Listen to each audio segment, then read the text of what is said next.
Ce n'est pas le nouveau Front populaire qui est arrivé en tête de l'élection qui aura le Premier ministre et la responsabilité de se présenter devant les députés.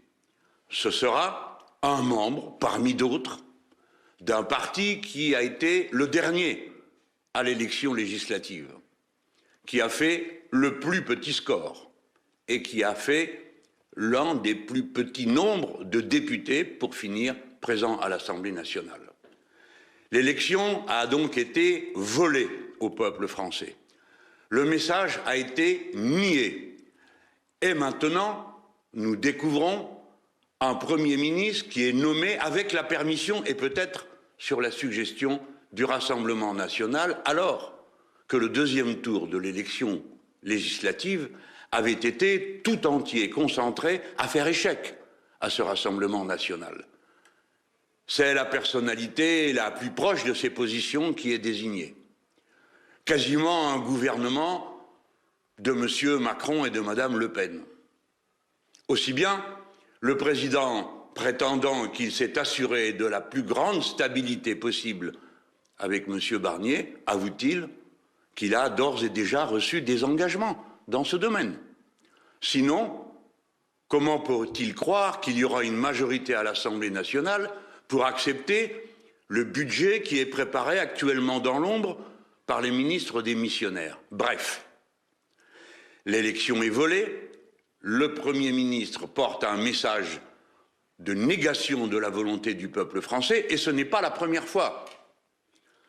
Je voudrais dire à ce sujet qu'il a été de ceux qui, après le vote négatif des Français contre la Constitution de 2005 européenne, a préparé le vote par la force du même texte par le peuple français à l'Assemblée nationale, au Congrès du Parlement. Et puis quel étrange message adressé à un pays qui cherche par tous les moyens les voies de son rassemblement que de désigner quelqu'un qui a voté contre la décriminalisation de l'homosexualité. Quel est le sens d'un tel message?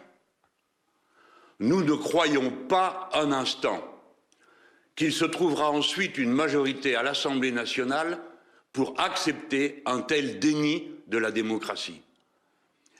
Et je ne veux pas croire que les Françaises et les Français acceptent d'être traités de cette façon, aux yeux du monde.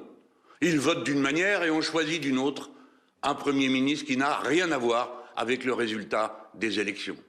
C'est pourquoi il y va tout autant de la démocratie, du refus de la monarchie présidentielle, que du respect de soi-même dans cette situation.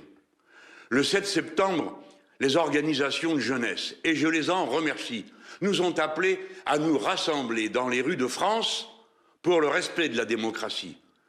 Et maintenant s'y ajoute le respect de notre propre dignité de citoyennes et de citoyens, qui votons après y avoir réfléchi et par conviction, et qui sommes les seuls souverains de ce pays, nous, le peuple tout entier.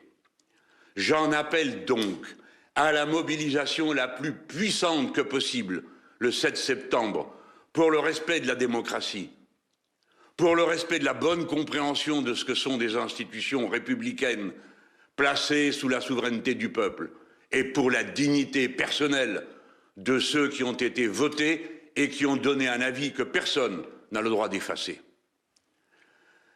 C'est bien le moment de dire, plus que jamais, en France, vive la République.